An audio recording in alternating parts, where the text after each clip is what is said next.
Hello and welcome to the Smart Connections podcast and the Talk the Path podcast. My name is Anna Sanderlin. I am a warm-line facilitator for the University of Memphis Smart Center. The University of Memphis School of Social Work Smart Research, Training, and Treatment Center aims to provide evidence-based interventions for school-based mental health programming, increase access for school-based behavioral health programming in underserved areas, offer training on best practices in telebehavioral health, develop opportunities to research the use of technology in practice, and provide direct services to the state's most vulnerable populations. You can call the Smart Center at 901-678-1636. The University of Memphis Smart Center, in conjunction with the University of Tennessee Knoxville and the Tennessee Department of Mental Health and Substance Abuse Services, would like to present the Pathways to Behavioral Health Careers Project. The goals of the Pathways Project are to provide education and information on the various career opportunities in the field of behavioral health through presentations, increase interest in students in the field of behavioral health, provide opportunities for guidance with information regarding college, university programming that result in degrees for professions in the field of behavioral health, connect students with students in behavioral health programs and professionals in the field for further research. This podcast will feature students and professionals in the field to give a clear picture of the daily duties of these roles and how they help support their communities.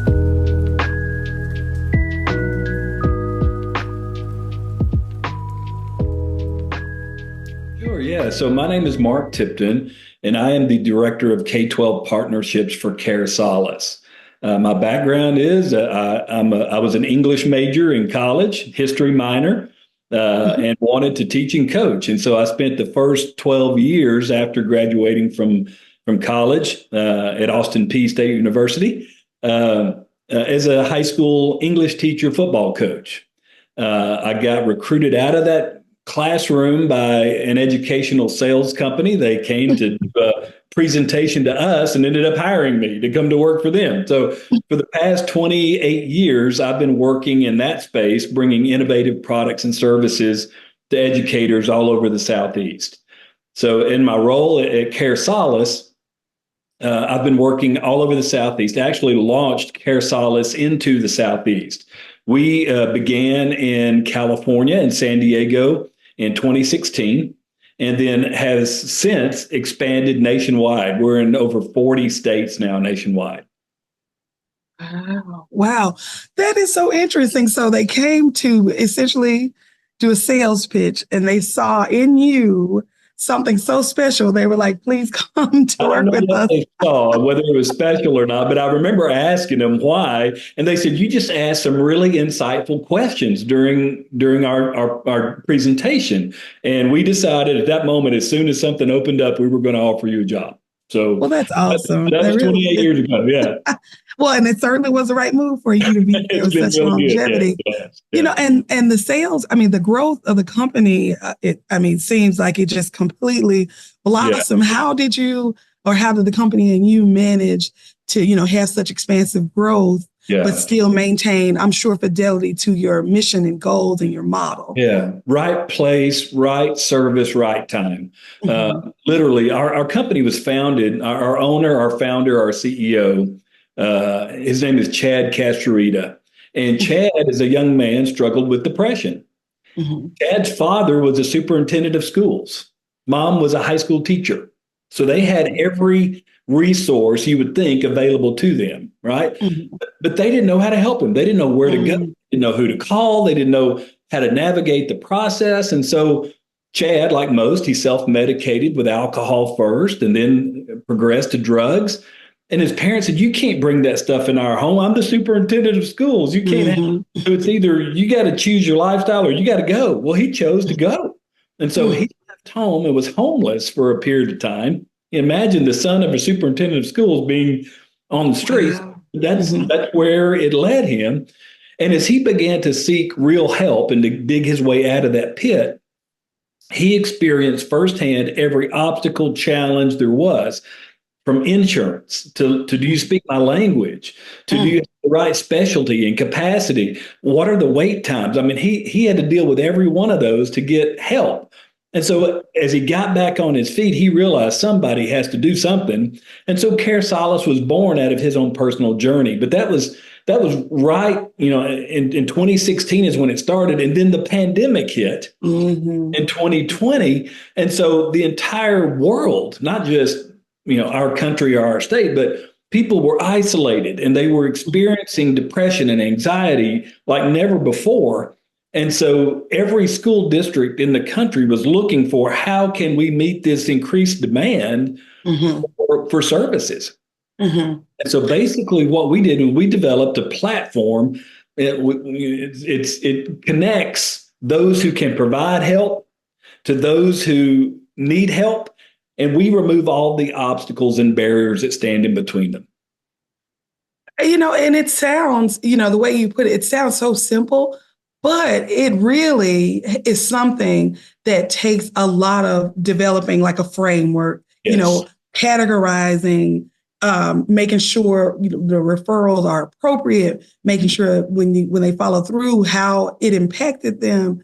Yeah. And then I think it also definitely highlights how big of a problem it has been, how his story isn't unique because of how huge growth you've witnessed so far, that there's so many people who need this type of service, need it streamlined, to someone to guide their steps, guide questions. Because when you're in, moments of crisis or need, you're desperate, but you also, could hit a barrier that will take you away from the moment where you're open and willing to have that help. So to know that, there are company and people like you who are, making those bumps along the way much less impactful and, keeping people on their journey toward healing and promotion and promoting health practices is just so wonderful to hear. How do you manage to get the right people in those positions to, be able to hear those stories and push people forward and use your system in the right way? How do you kind of vet those out? Yeah, great question. So what we do is when we go into a state, and again, this has taken years and years to develop, and we continue to grow and develop it, but we go in and the first thing we do is we research and identify every licensed mental health care professional in that state. So we've already done that for Tennessee. And then when a district partners with us, we go in and look at their zip codes, and we go within 50 miles of that zip code. And narrow it down and identify the ones that are located within 50 miles of that zip code. But then when a district partners, we actually go in and we vet them. So we pick up the phone, we call, and in order to make our list, our verified list, they have to be in good standing with the Better Business Bureau. There cannot be any holds against a professional licensure, and they have to be accepting new patients. Those are the criteria that we require in order for them to be added to our list. The other side is we have, over the years, since 2016, assembled a team of over 500 care companions. These are highly trained individuals. They receive over 150 hours of intensive training. They're all overseen by licensed clinical practitioners, and they are the ones who are on call 24/7, 365, standing by the phone. So anyone, a student, a family member, an employee of the school district, can pick up their phone and call. They can text. They can video chat like you and I are doing now to instantly be connected with one of those care companions who will navigate all those obstacles that we talked about, like insurance and language and specialty and wait time. And we actually will schedule the appointment for them and do it completely anonymously in order to overcome stigma. We don't ask their names or birth dates or social security numbers. 500 in care companions. Over 500 of them who are on call 24/7. That's right. Right. And then to have access to a licensed mental health practitioner to ensure that they are not only providing, high level of service, but they are getting that professional interaction, that professional guidance and supervision to help their career journey as well. Is just a wonderful structure that feeds into itself. It's developing others, and it's ensuring the service that's being put out to the community is at a level that, works best for their need. Yeah, so, 500 employees is a huge number, Yeah, that is a big number. And to have, that team who's always rotating on and off, so they're always on call, just a call, a text, or a chat away, regardless of what time, day or night. Since 2016, we have received over 13 million referrals. Wow. Since 2016. And about a third of those occurred between the hours of 5 p.m. and 1 a.m. Mm-hmm. So when most offices are closed, when most, when high school counselors are home with their families, when most of your private practice folks are home with their families off the clock, we're always on call, standing by. We never blink. We're there for during those moments, because you never know when crisis is going to raise its head. Exactly. It does not, turn itself off. At 2 a.m, you can't say I'll wait until the office opens up if you are having, a serious, emotional need at that point. So to see how responsive and reflective the system is of the needs of the community is just so moving. To hear that you've got such an integrative model of practitioners and that meets the very complex set of needs.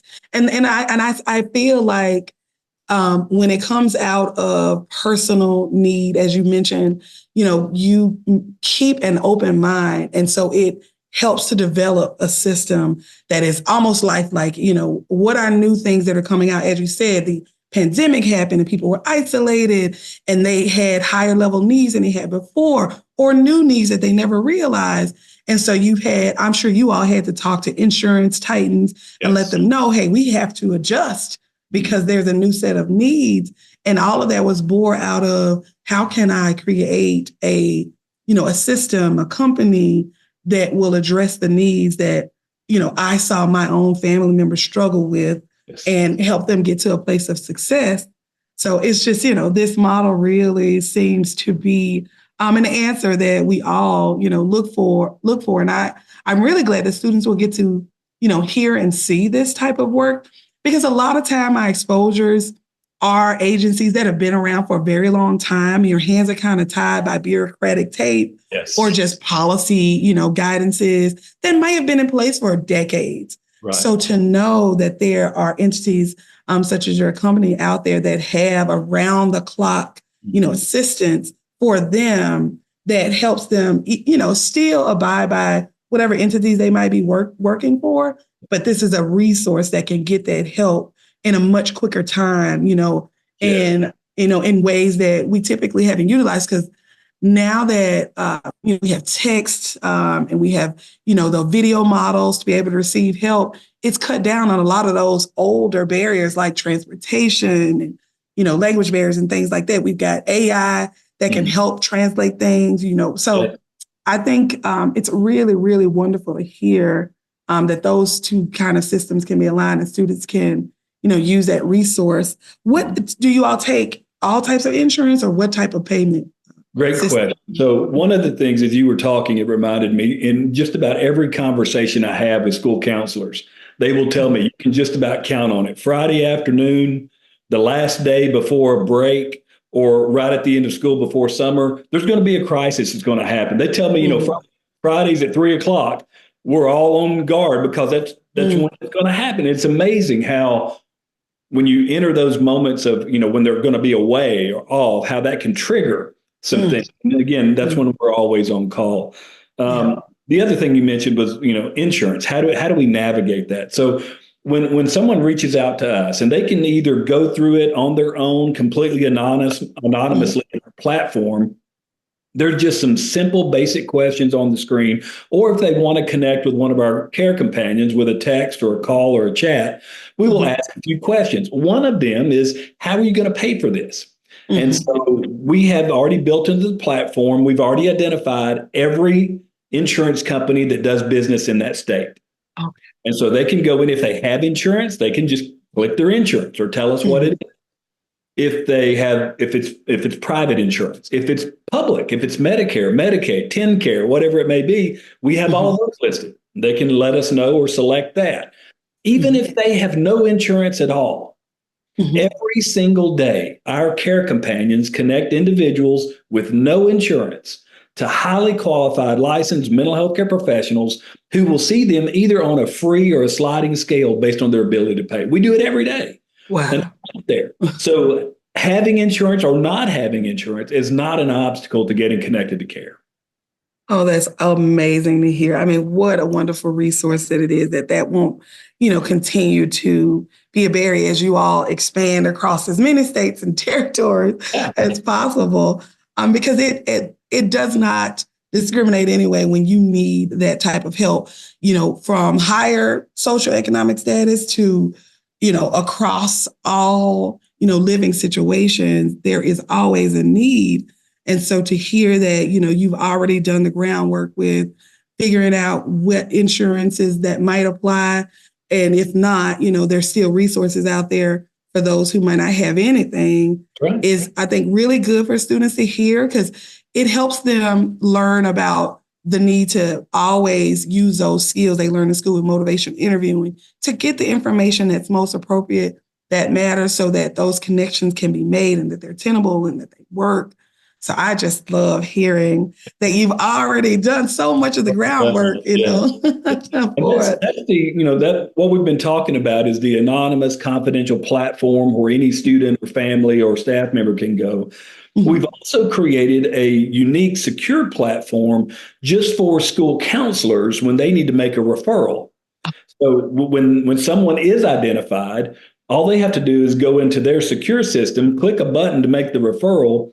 They can be as specific as they want. They can say, hey, I'm looking for a female faith-based counselor that speaks Spanish. And we go find them, bring them to them. But then within the platform, our team will track every text, phone call, email, appointment. Did they attend their appointment? Have they been cleared to return to work or school? So we do all that tracking, that coordination, again, putting hours back in the day of our school counselors to free them up to do more counseling, and while we'll handle the coordination piece. So all they have to do is just click on a button and they get a complete digital record of everything done to serve that student.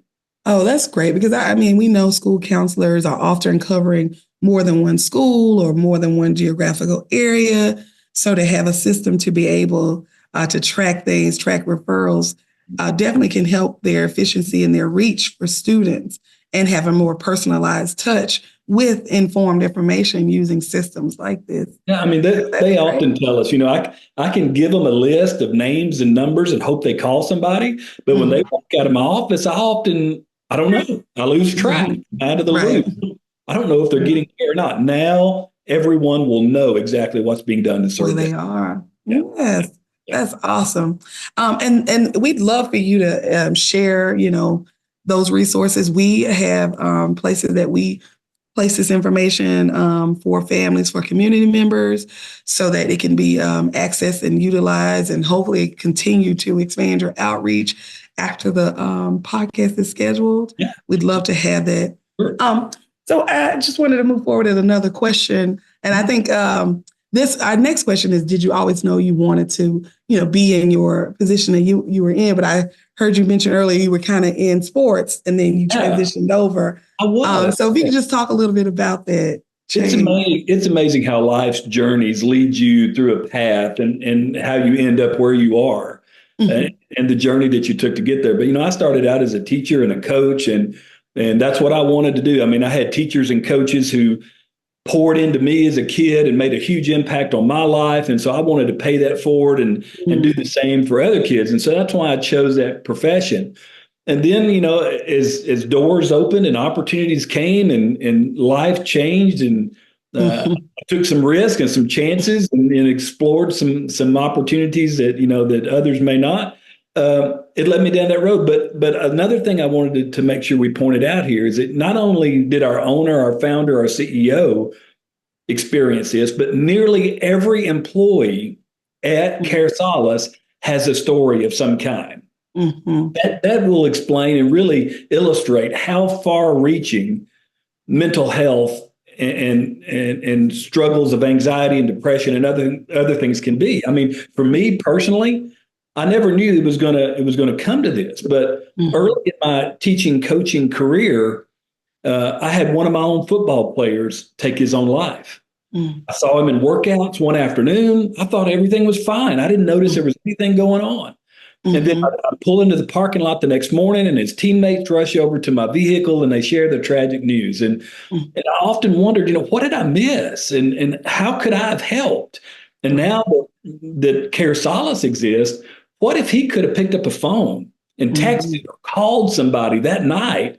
Would it have been a different outcome for him? So that story resonates with each of us at Care Solace. So it's not just something we do. We're here for a reason, and we're on a mission to make sure that anyone and everyone who needs help has that available to them, regardless of the obstacles or barriers that may stand in the way. And I see a lot of parallels between coaching and what you're doing now, providing, guidance, giving inspiration, helping navigate choices. There are a lot of parallels. So, kismet, meant to be. And I so understand the decision to have individuals who have gone through the journey or have experienced it by, a family member or a friend needing that help, because those individuals know what the struggle was like. They can pinpoint and see those signs of when someone might be, struggling, and how to address it in a way where they still maintain, whatever they need, whether it's dignity or privacy or immediacy of help, so that's why it's so important to, like you said, get individuals who've experienced this in different ways, so that they, can maintain that long-term commitment, that, high level of expertise, that continuing to, push out information, because, this is something that is not easy to do, and you can experience some burnout. But if you've been through it, like, this is critical. I cannot give up. It helps maintain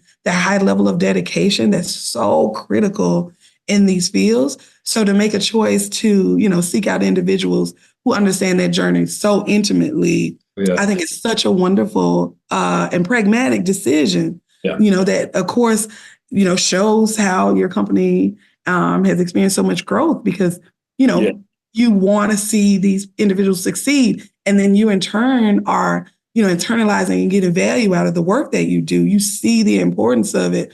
So I'm willing to bet your turnover rate is super low because of that. And you were able to retain. But I can see, how it could be a natural transition from sports and coaching to what you do now. Yeah, you hit right on. Yeah, you're right on target. And that really is what our secret sauce is that team of over 500 care companions, highly trained, compassionate, empathetic people who's given their life mission to help people get connected and overcome obstacles and barriers.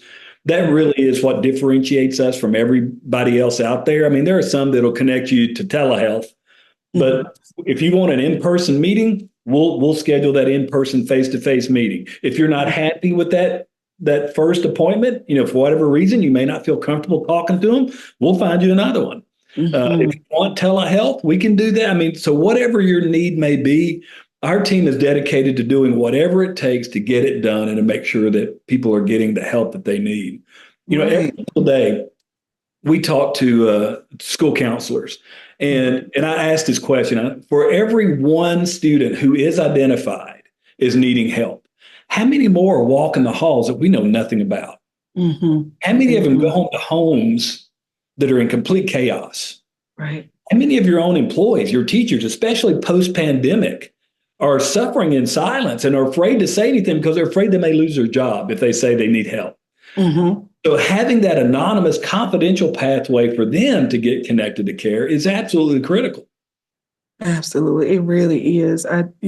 Hearing you speak about that makes me recall more than a few times where you find out later on someone was really struggling and there were just things in place that made them uncomfortable or worry about their current status and not able to seek out help. And it would cause them, to tumble and to try to gain their footing, and sometimes for years. And so, it's really, really important to, make this type of service omnipresent in situations where we have large gatherings like students or agencies and things like that, where it's a resource that is easily accessible, responsive to needs in the way that we've already discussed.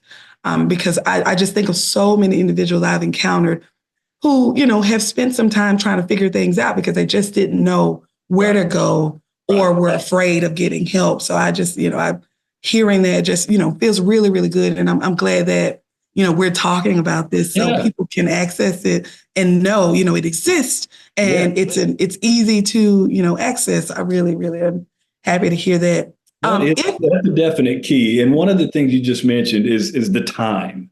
It takes, we've learned since 2016, it can take between 50 and 60 phone calls, texts, emails, when a parent's trying to get connected for himself or for a child before they can find someone who takes insurance and speaks their language and who can see them in a reasonable amount of time. Then we've learned it can take anywhere from 3 months to 6 months to get an appointment. That's too long. And so our team, because this is what we do full time, 24/7, we're able to decrease those wait times from months to just a matter of days to having them in front of somebody. So it really is life changing for them. Right.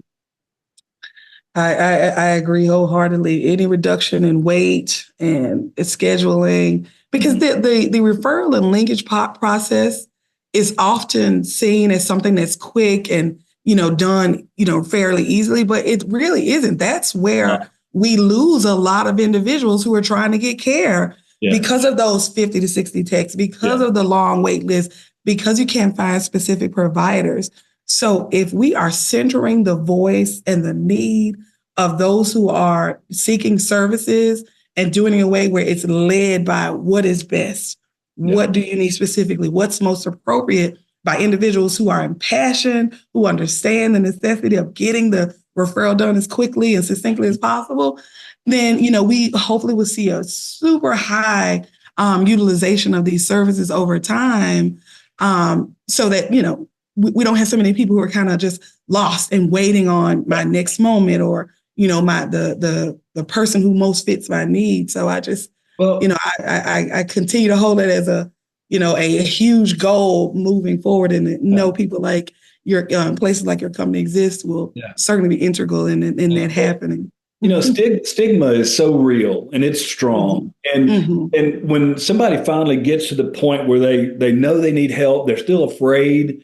As a matter of fact, I've had school teachers tell me we were afraid because we thought we would be identified, targeted, and then fired. I have had superintendents say, I can't do this. If my school board found out that I was asking for help, they would fire me. So having that confidence to do it completely anonymously is critical.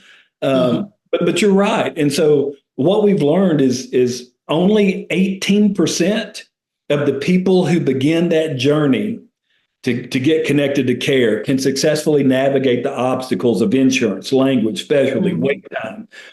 About 82% of them get so frustrated with all the phone calls, being told, no, we don't take your insurance, or it's going to be 6 months, that they give up. 82% never get, even those are 82% of the people who want help. Right. Give up and never get it. So having that team of compassionate, caring, empathetic people who will navigate all of that for them and make their appointments for them greatly increases the likelihood that they're going to go to their first meeting. And that's what we're all about. Well, I think I know the answer to this question, but I'm going to ask it anyway. If you could go back in time, would you take a different pathway? Why or why not? I feel like that all of us are on this journey. And if we are in tune and following, the path that's laid out for us, if we don't fight it and we're really in tune with that and follow it, then we're going to be led to the place where we need to be, right moment, right time, doing the right. I truly believe I'm here for that purpose and that reason. I have no doubt that everything that I've done up to this point has uniquely equipped me and prepared me for this moment. I even have some of my former colleagues who are teachers saying, you were an English teacher. You're not even using your degree at all. I said, I use it every single day. I'm communicating with people. I'm sharing a vision and providing hope and help for those who are struggling, and being able to articulate it and communicate it to them effectively is critical. So no, I wouldn't change a thing. I'm absolutely right where I should be. Right. And it does. You have an aura, it exudes from you that this work feeds your heart. You really seem to, be exactly where you need to be. It feels and seems so natural to be able to be an advocate and help in the way that you have. And especially And a testament to that is how long you've been doing it, how many people that you're connected to, the exponential growth of the company and the mission that you're with. So I can absolutely see why you'd say, no, I'm exactly where I need to be. Yeah. Yeah. Just looking at, all of those things in totality. So I'd love to hear you say that, my journey is my journey. Yeah. And it's really important that we share stories like this, because there are individuals who might have been athletes who were into sports management or who decided to major in art, but there's always been a little needling. Like, I was always a good listener. I was always a good connector. Yeah. And they think about ways that they can have entry into these behavioral health and fields and not feel like, well, I went to school for this, so now I'm stuck. No, you aren't. There's so many different ways to help, So I loved hearing that. And I even remember years ago, somebody asked me, said, if you could do anything you wanted to do, regardless of pay, if you could do whatever you want to do, what would you want to do? I said, I want to help people. However that is, I want to help others in this journey. We're all on this journey. We're all trying to figure it out. We're all out there just trying to survive and get through and do the best we can. And so if we can help each other along that pathway, we all win. And that's what this is really all about. I agree wholeheartedly.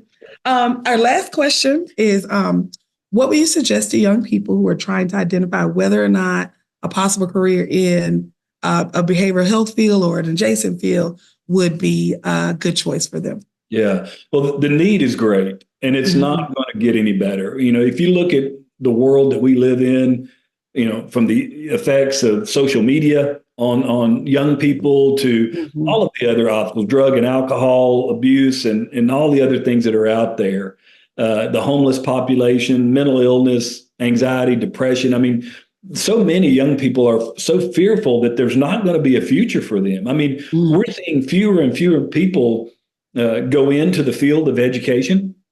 More and more are resigning at an alarming rate. Even teenagers, recent high school grads were surveyed, and many of them said, "What's the point in even trying to pursue a degree or learn a skill, because there's not going to be a job for me." So they're checking out, and so restoring that hope that there is.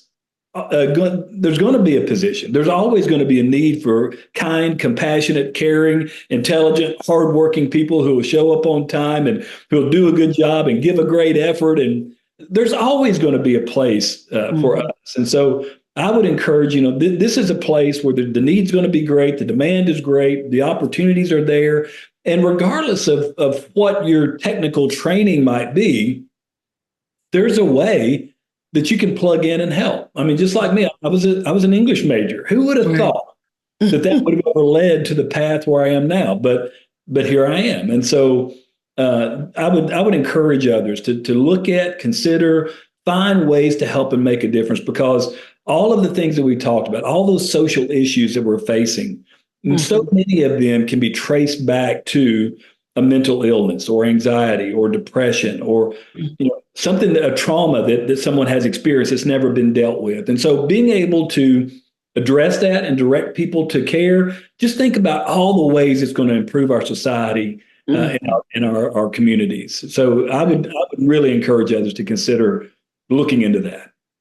I love that advice. I love that you mentioned, regardless of background. That is, I think, so hugely important, because we do kind of have to remove that, I guess, general thought that the world has about jobs in the field, that you need this high level of training and certification and licensure to be able to work. There are just a multitude of opportunities to be an advocate, to work in this field, to improve care, to improve the continuum, to improve the collaborative efforts of all. So I really think that's a huge piece. And also how voluminous the opportunities are. I think that we need to promote that as well, that there are just so many different opportunities, so many different levels that will always be necessary, because we are humans. We have a fluid, dynamic society that new things and new needs are always introduced into, So I think That's a really, really good advice to give. And I'm glad you said that. So many people refrain from doing anything because they're paralyzed.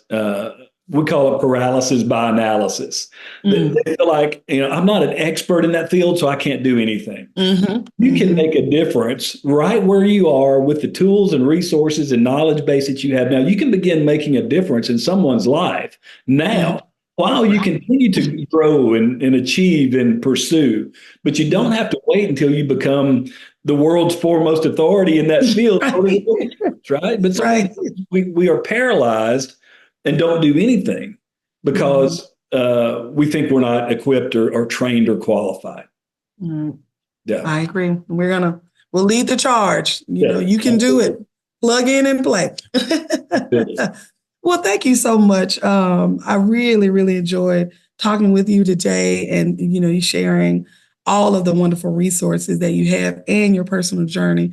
Did you have any last comments or questions? It's just been a joy and a delight. So thank you so much for the opportunity for us to help get the word out there. There's so many places, and I still go every single day and talk to folks, and their response is, we had no idea that something like this existed. Right. So just helping to get the word out to school districts and students and families and faculty and staff and communities. Cities and counties, government, state governments, so many of them. There's so many task force and different teams who are trying to figure this out and solve it. And we've already done a lot of it. All they need to do is look at what we've done and plug in and allow us to partner with them to help them solve the issues and problems they're facing. So thank you. Exactly. And you are so, so welcome. Again, we appreciate your time. And that's it for today. And hopefully we will see and talk to you soon. Look forward to it. Have a great day. Bye-bye. Thank you so much for tuning in to listen to our podcast, brought to you by the Smart Connections podcast from the Smart Center at the University of Memphis, as well as the Pathways to Behavioral Health Careers Project. If you or anyone you know needs any information from the Smart Center, please contact us at 901-678-1636 or email us at smartcenter@memphis.edu. You can also learn more about us at our website, memphis.edu/smartcenter.